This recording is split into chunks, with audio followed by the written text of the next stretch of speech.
Hey there, StarCraft fans! It's Falcon Paladin coming at you with yet another edition of StarCraft 2 Legacy of the Void. Today, for your Patreon cast of the week, it's going to be ByuN and herO. It's a Wardy replay on Babylon. Bottom right, it's going to be ByuN. Top left, it's going to be herO. If you don't know Wardy, check him out. He's on YouTube, he's on Twitch, he casts professionally for ESL. And there's a link to his YouTube channel and his Twitch channel in the description. Tell him that Falcon sent you. So, it's going to be a PvT here. Protoss is fairly struggling in this matchup recently. There is a proposed new balance patch that the balance team released a couple of days ago here, depending on when you're watching this. If you want a link to it, I'll link you to it to a comment that you requested as a reply. Because again, I'm not big enough that I cannot keep up with my comments on YouTube. But yeah, nerfing ghosts, reworking the mothership, and reworking the cyclone. Let's see, fixing a bug with void rays. What else, man?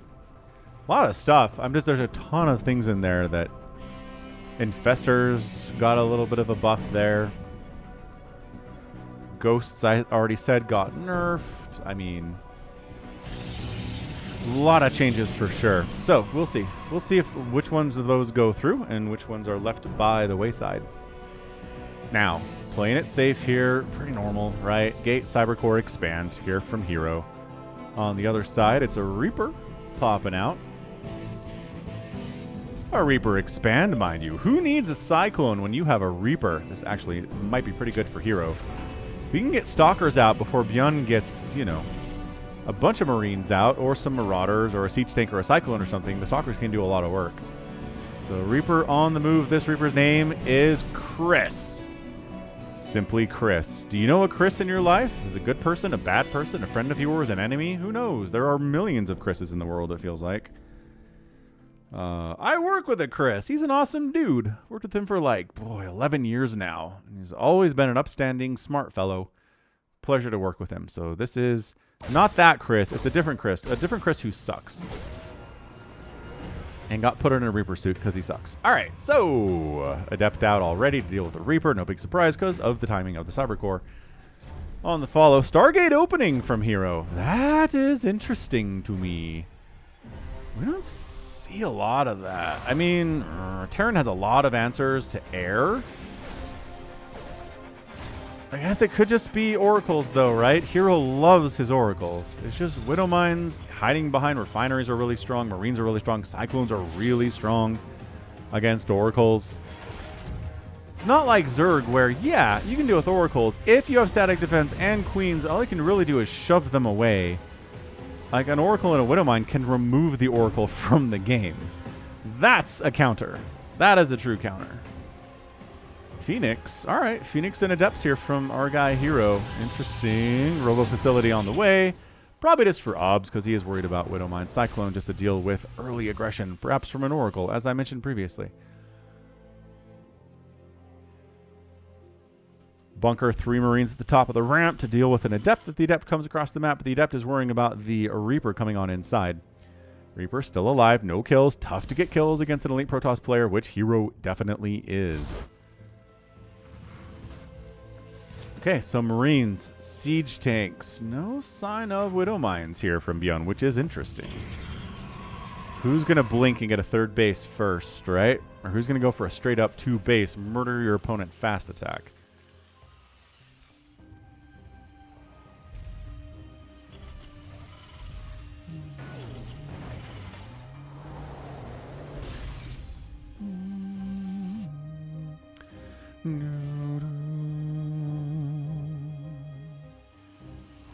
I'm really surprised. We're not going to see any Widow Mines from ByuN in the first 10 minutes of this game. Oh, bit of a supply block there.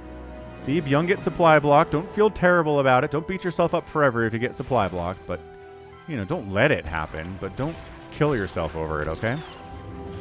Yep, Cyclones and Marines say, no, Phoenix. Nobody likes you. Phoenix are like, but we just want to come in and murder your friends. It is a robotics, babe. Colossus Disruptors. Usually Colossus on the opening in this matchup, and that's a dead Reaper. No kills for this guy. No kills for that guy. Double teamed by these two adept warriors. Left side, right side. Bam! Dead Reaper. Any one of them could have done it, but hey, 2 is fun. There's another lock on. Get to that high ground. Abort, abort, abort. So it's Marine, Siege Tank, Cyclone kind of moving across the map here, being like, all right, Phoenix, you can't stop us from doing that. Phoenix, if they can get in here and lift these tanks, are going to be really, really important to the upcoming battle. If they can't, however, not as good. Obviously, it is Colossus. Like I said, usually Colossus is the first thing out of the Robo. Or an Observer, but Disruptors are more of a mid to late game tech. Twilight Council on the way from herO. Blink Stalkers are a long way off yet. There's the third CC from ByuN, but well after the third Nexus of herO has started coming up here. Protoss does need a bit of an economic advantage traditionally with workers because mules are so good, so it's good for herO to get that third base out a little bit earlier than the Terran's getting his. Combat Shield. Concussive Shell, +1 attack for the infantry. We're going to see Ghosts if this game goes on long enough, and by that I mean like 13 minutes. Doesn't take that long to get out to Ghosts if you're going macro style. I mean, it's even shorter time to get out to Ghosts if you're rushing Ghosts. That really doesn't take hardly any time at all. Charge instead of Blink. I like it. I like Charge in this situation quite a bit.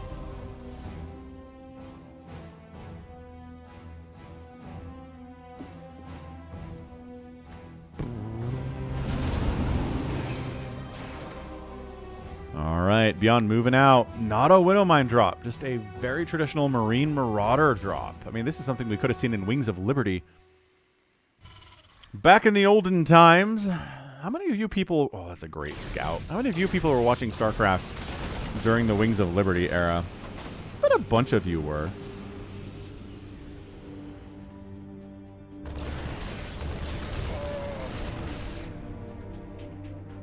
And yeah, shuts it down. Phoenix, they're good at denying drops. They're good at a lot of things.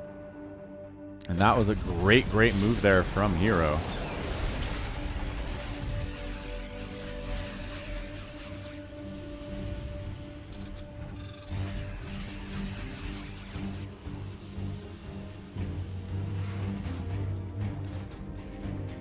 Boom.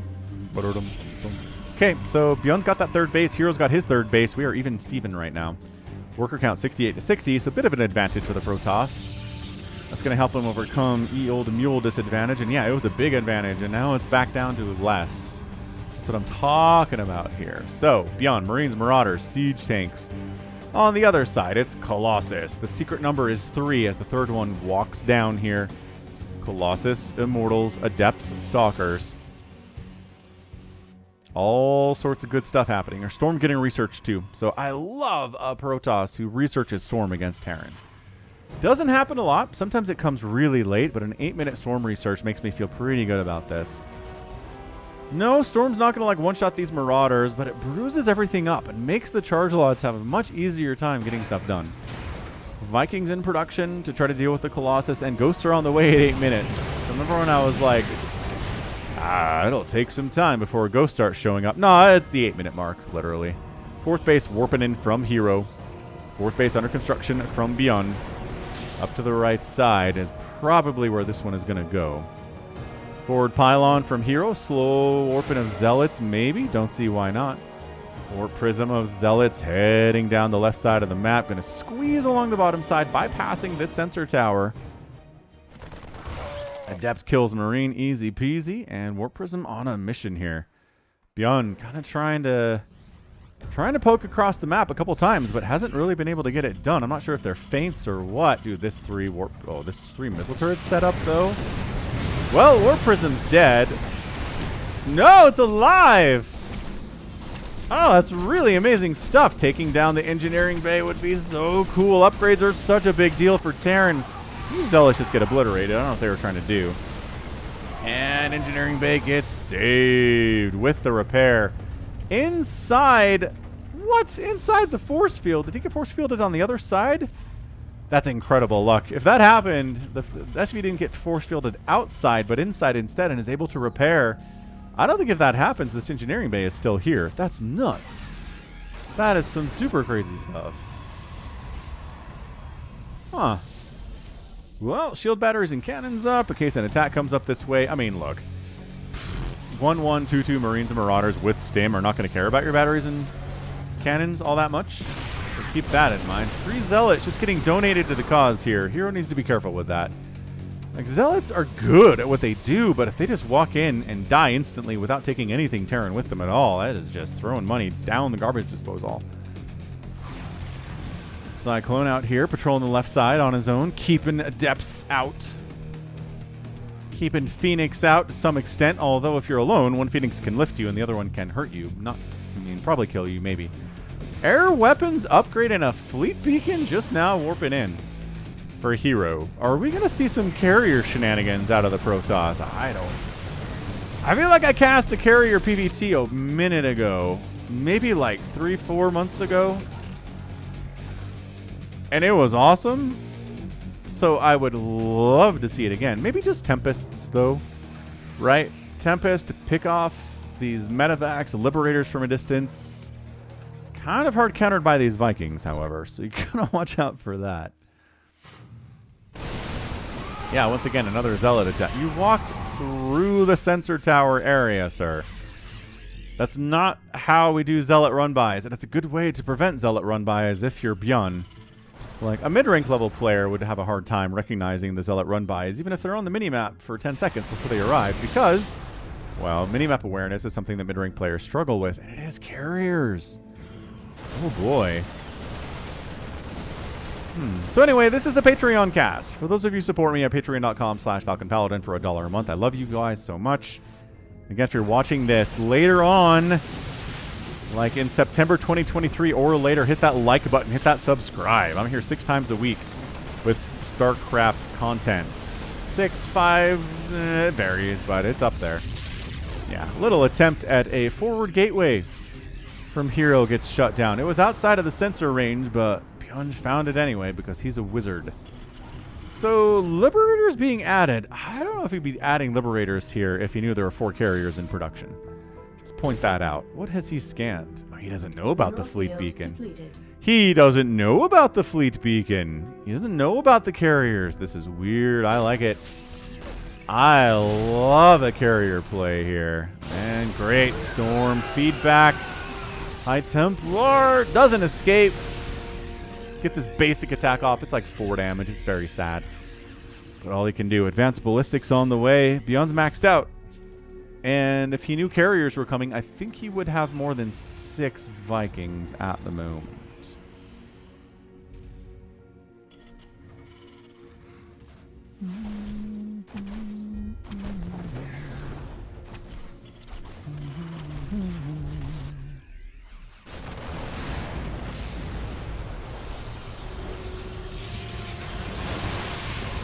Storm up, Liberators.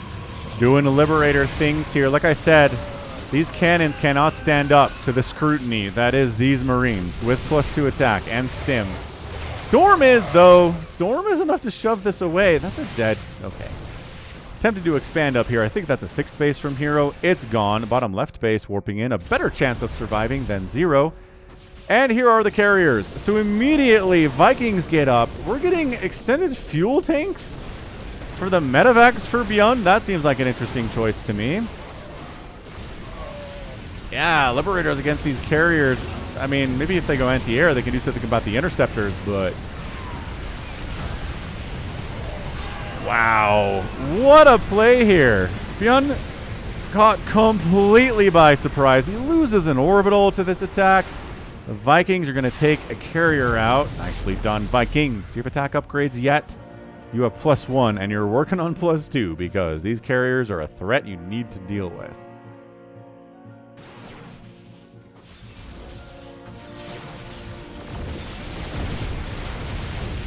Liberator setting up here. EMPs, though, and the ground army for the Protoss is getting, wow, just chunked on out of there. Carriers trying to snipe stuff off, but, I mean, they're getting attacked by Vikings, by Marines.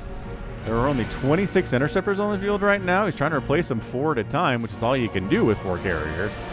But keeping the pressure on the Terran while you expand a couple times behind it is a good move. I mean, ByuN's expanded up this right side too, in all fairness, but +3 air weapons on the way. Great Storm in exchange for a dead High Templar. I think both teams would take that.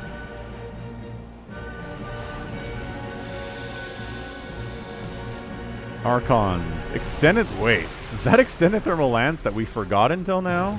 Yes. Oh no, those Colossus didn't have extended thermal lance. If herO loses this game, it's not going to be because he went an unorthodox carrier build. It's because... I see MP. It's because he forgot about extended thermal lance.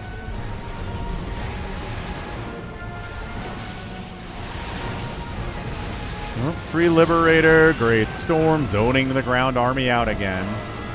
EMPs are getting tossed. Man, these Marauders are getting chewed up by these Interceptors. Wow. Who was on Neo Humanity the last time I saw carriers in a PvT? I want to say... I have no idea who the Protoss player was. Classic, maybe. Or was that in a PvZ? Maybe I'm thinking of that. Either way. You don't see carriers in this matchup much. Tempest being added. Tectonic Destabilizers on the way. More Ghosts. More Vikings. More upgrades for everything. Infantry and air for ByuN. So it's 1, 2, 3, 4, 5, 6, 7 bases here for herO. 1, 2, 3, 4, 5 bases for ByuN. It's got additional orbitals ready to go, ready to land on a base somewhere, but this is good pressure from herO, making it hard for ByuN to feel safe to expand anywhere. I think we've all been in that boat where you're like, I'd love to expand, but my army, or my enemy's army, is right outside my front door. It seems like everywhere I try to go. And I don't know if I can do it. I have to put some pressure on herO to actually expand here. EMPs. Probes dying, but intentionally for herO to free up supply. Good split. Vikings snipe down an already EMP'd carrier. Blink Stalkers trying to get those Vikings out of the way. Tempest's doing a pretty good job with it too. What a weird game. This is great. This is a super fun Patreon game. I don't know that I did not expect carriers at all. Look at this. ByuN's like, I'm going to expand up here to this. This is my base, right? And then he's like, wait, it's not my base. What is this garbage? Oh, double EMPs on these Archons just takes all their shields away. Vikings taking some shots from carriers. They get one of the Tempest, but lose a few of their guys there. That's not a good trade. Oh, gosh. herO's like, let me get these cannons up in time, please. And there we go. The cannons are up. They're going to make it really hard to break. And yeah, ByuN's like, never mind. This might actually very well straight up be a Protoss win with carriers against ByuN. And I don't know if I can blame this on ByuN didn't know the carriers were here until the carriers were here. Oh, Disruptors being added into the mix just for the sake of it. Oh, almost dead, by the way. Great. Those are ghosts dying, man. I just think economically ByuN's in an immense amount of trouble. Income's favoring him, though, so what do I know, I guess? Oh, just sniping individual command centers. Storming these ghosts. Eating EMPs after storming these ghosts. This is a crazy, crazy battle. High ground Colossus being used. Their extended thermal lance is done. Another carrier down. Not replacing with carriers. Replacing with disruptors. Which, like I said, more of a mid to late game tech here in this matchup. And pretty good, nevertheless. Oh, Disruptor died. Kind of out of High Templar. Is that what we're looking at here? The High Templar has been one of the more effective things against these ghosts. Stalkers standing in, trying to whittle down that Viking count as much as they can. ByuN is long distance mining from this base down here at about the 7 o'clock spot. 5 o'clock spot. I know how clocks work. Don't mind me. Just more and more Vikings here, which are, again, less and less value the fewer carriers exist. Double, like, throwing up a command center and more command centers down here for defense against the Protoss. This is really vulnerable stuff, though. Oh, look who's sending a Zealot over here, too. Look at herO's game sense. Just being like, oh, I see what you're trying to do. Can we shut that down? We're going to send some Zealots in. Oh, just flood this base. No command center for you. No double command center for you. You can have this orbital, maybe. These stalkers got a little bit too deep, and they died. Look at these zealots. Their sense of self-preservation. More carriers on the way from herO. He's decided that's what he's into here. And he doesn't quite shut this down, but... Oh, are the ghosts down here? Is this top right base actually kind of vulnerable? There are still 4 ghosts protecting the top right. And a ton of Vikings. Look at them just one volley down these... Wow, one volley down these Colossus. Ay, caramba. Zealots getting right on top of your Marauder Ghost Army. Reinforcing Zealots on the play as well. Kiting. EMPing and sniping on retreat. One of the changes they were looking at is making snipe not one-shot Zealots and Roaches anymore, which I thought was interesting. Archons against Ghosts, pretty good. Even if they've been EMP, they're still doing bonus damage to those Ghosts because they're biological. Yeah, this is a starve your opponent to death style play right here. Forcing a cancel on that command center. This orbital dies. I think ByuN just has to GG out. He just lost a bunch of SCVs. 5 of them died just on this last battle alone. 12 of them have died so far in the game. 14 probes. Income is favoring the Protoss right now. There's really not much going on down here. I guess 10 SCVs is much better than nothing. Zealots on the move in. Nope. Trying to expand to the last viable base on the map is herO, but that's a canceled Nexus if ever I saw one. By that I mean, there you go. Last second cancel. Made it. Made it.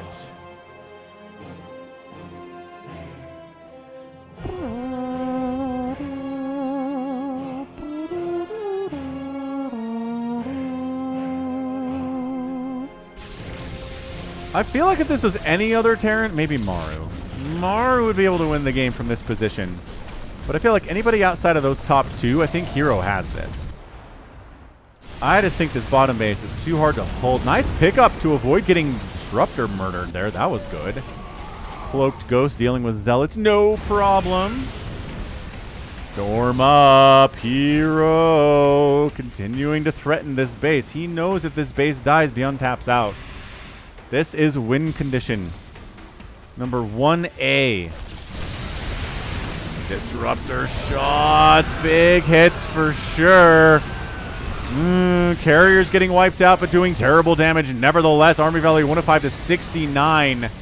Vikings, not enough. Tempest getting some huge shots off here. I think this might be it. Liberator getting some big-time hits. Gets wiped out. Evacuation of the SCVs, and this base dies, and I think that's a GG for ByuN. ByuN taps out. I know he hasn't yet, but it is not tenable. This is not a winnable position for the Terran player. I know it's ByuN. I know he's one of the greatest players in the world, but so is herO. And herO's doing this to him right now. 127 and 92 supply. Disgustingly sick stalker control the entire game from herO, blinking on top of these Vikings in a battle that's older than time itself, man. Using stalkers to kill the Vikings that are trying to kill your Colossus is Wings of Liberty stuff. Yeah, I mean, look. Yes, the army supply is pretty similar right now for ByuN, but it's taking hits. The storms are good. High Templar coming across, saying hello. This is more stubborn than we see ByuN a lot of the time. But economically, he's just in the toilet. Look at this. Look at this in the toilet. ByuN is economically. He killed another carrier. Fancy stuff. But every time your Vikings pursue a little bit too far, they're taking Tempest hits, and all the Vikings are gone, and that's your GG. herO is our winner in 23 minutes and 55 seconds. Oh, man. What an absolutely incredibly good PvT that was for our Patreon game. That was amazing. Super fun, too. Hit that like button, y'all. Hit that subscribe. What a great match that was. Carrier win for a Protoss player against ByuN in a matchup that Protoss are struggling with right now. Awesome. 47,000 resources lost for ByuN, 41,000 for herO. It just killed a number of bases, right? 6 orbitals, 4 command centers. That's a lot. Only losing 1 Nexus the entire game. 34 probes down to 43 SCVs. It's just storm. 40 ghosts died. Only 8 High Templar went down. Disruptor shots were consistently good. Not perfect every time, but pretty good. And yeah, carriers. 14 of them died. But ByuN wasn't ready for him, and I really think it threw him off his game. He wasn't able to get up to a 6th base for a long time, and when he finally did, he couldn't hold it for very long, and he wasn't really killing any Protoss bases either, except for that one down there at the 7 o'clock. But yeah, he was very surprised to see this base get taken, was really never able to bother it at all.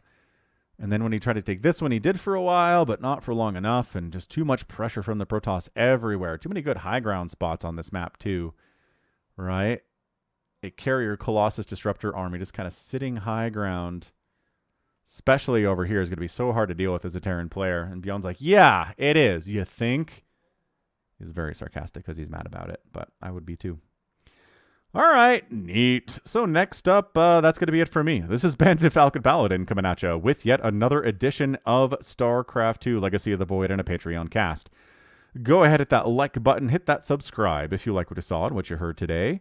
You can also catch me on Twitter, Facebook, Patreon, and Twitch, all at /Falcon Paladin.